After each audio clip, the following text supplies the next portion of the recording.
आल और बहुत ही महत्वपूर्ण नदी तंत्र की एक शानदार यात्रा पर निकलने वाले हैं। हम लोग मिलकर समझेंगे कि ये नदियां आखिर कहाँ से निकलती हैं, कैसे बहती हैं और इस प्रदेश की पहचान को कैसे गढ़ती हैं। देखिए, ये ज्ञान न केवल दिलचस्प है बल्कि परीक्षाओं के लिए भी बेहद ज़रूरी है, क्योंकि इसी सफ़र में हम भारत के राष्ट्रीय जलमार्ग 1 और हमारी राष्ट्रीय नदी गंगा से जुड़े कुछ बहुत ज़रूरी तथ्य भी जानेंगे। लेकिन इस यात्रा को शुरू करने से पहले चलिए एक बहुत ही बुनियादी सवाल पर गौर करते हैं। उत्तर प्रदेश की असली पहचान क्या है? क्या ये सिर्फ एक ज्योग्राफिकल एरिया है, या इसकी पहचान यहाँ के शहरों से, इसके इतिहास या इसकी संस्कृति से होती है? आखिर वो कौन सी एक चीज़ है जो इस प्रदेश की आत्मा को, इसके वजूद को परिभाषित करती है? चलिए इस सवाल के जवाब को मिलकर खोजते हैं। और इसका जवाब है यहाँ की नदियाँ। जी हाँ, उत्तर प्रदेश की कहानी असल में इसके पहाड़ों, मैदानों और पठारों से होकर बहने वाली नदियों की ही कहानी है। ये नदियाँ सिर्फ पानी का एक जरिया नहीं है, बल्कि ये तो सभ्यता, संस्कृति और अर्थव्यवस्था की धमनियों की तरह हैं। गंगा, यमुना, सरयू ये नाम सिर्फ नदियों के नहीं, बल्कि करोड़ों लोगों की आस्था और उनके जीवन का आधार हैं। तो आइए इन जीवन रेखाओं के विशाल नेटवर्क को और गहराई से समझते हैं।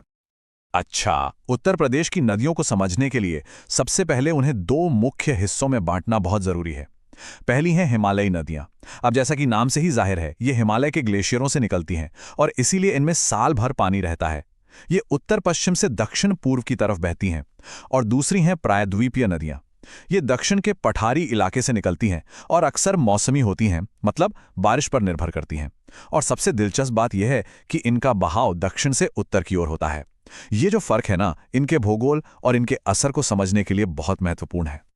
अब अगर हम पूरे प्रदेश को एक साथ देखें तो इसे 4 प्रमुख जल निकासी क्षेत्रों या कहिए रिवर बेसिन्स में बांटा जा सकता है।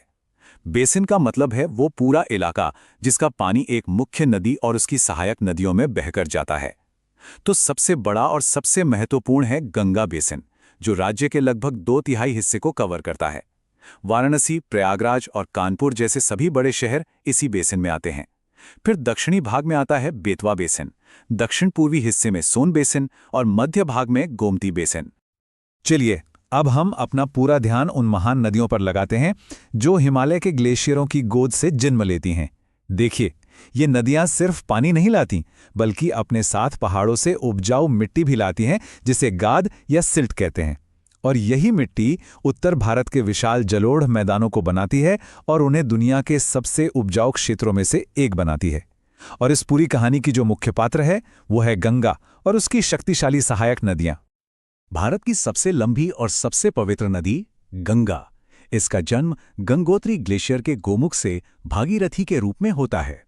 इसका पूरा सफर 2525 किलोमीटर लंबा है, जिसमें से करीब करीब 1000 किलोमीटर ये उत्तर प्रदेश के 28 जिलों से होकर बहती है। ये सिर्फ एक नदी नहीं है, बल्कि भारत की राष्ट्रीय नदी है, जिसे यह दर्जा साल 2008 में दिया गया था। सच कहूं तो इसका हर एक मोड़ अपने आप में एक कहानी कहता है।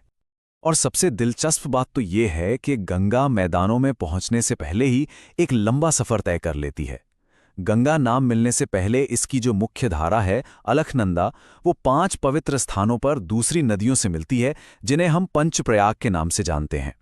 जैसे विष्णुप्रयाग में वो धौली गंगा से मिलती है और आखिर में देवप्रयाग में भागीरथी से। बस इसी संगम के बाद ये पवित्र धारा गंगा कहलाती है। अब बात करते हैं गंगा की सबसे वफादार साथी यमुना नदी की। यमुना, जिसे कालिंदी भी कहा जाता है, गंगा की सबसे लंबी और सबसे महत्वपूर्ण सहायक नदी है। ये उत्तराखंड के यमुनोत्री ग्लेशियर से निकलती है और 1376 किलोमीटर का लंबा सफर तय करके प्रयागराज के प्रसिद्ध संगम पर गंगा में मिल जाती है। अपने और गंगा के बीच ये गंगा यमुना दोआब बनाती है, यानी 2 नदियों के बीच की वो जमीन जो बेहद उपजाऊ होती है। नोएडा, आगरा और मथुरा जैसे बड़े शहर इसी नदी के किनारे बसे हैं।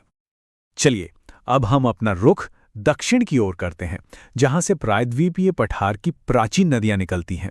आपको जानकर हैरानी होगी कि ये नदियां हिमालय की नदियों से भी पुरानी हैं और इनका चरित्र, इनका स्वभाव बिल्कुल अलग है। ये मौसमी हैं और चट्टानी रास्तों से होकर बहती हैं और बुंदेलखंड क्षेत्र को जीवन देती हैं। एक अनोखी बात यह है कि ये नदियां दक्षिण से उत्तर की ओर बहकर यमुना या गंगा में मिल जाती हैं, जो इस क्षेत्र के अनोखे ढलान को दिखाता है। चंबल, बेतवा, केन और सोन इस इलाके के प्रमुख खिलाड़ी हैं।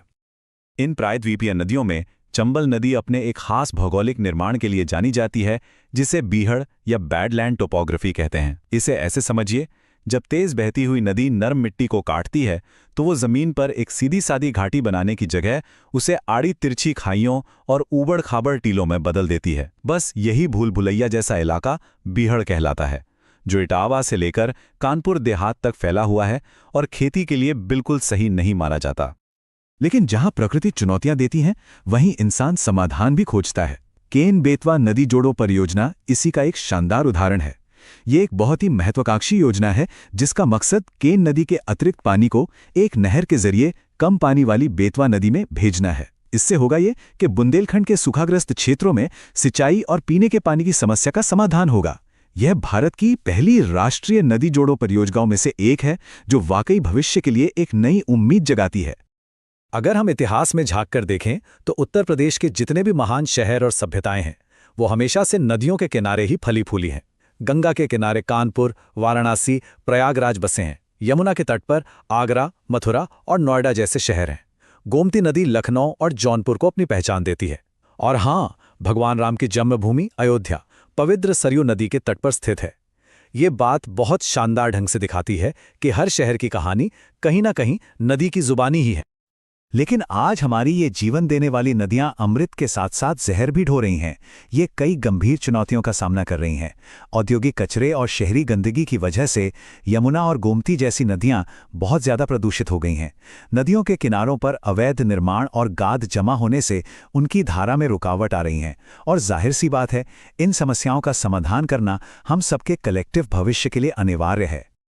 तो हमने उत्तर प्रदेश की नदियों की एक शानदार यात्रा की, उनके उद्गम से लेकर उनके सामने आने वाली चुनौतियों तक। ये नदियां सिर्फ भूगोल का हिस्सा नहीं हैं, वे हमारी विरासत हैं और हमारी जिम्मेदारी भी। अब सवाल ये नहीं है कि नदियां हमें क्या देती हैं, बल्कि असली सवाल ये है कि हम उनके लिए क्या कर सकते हैं। इन जीवनदायिनी नदियों के भविष्य को हम सब मिलकर कैसे संवार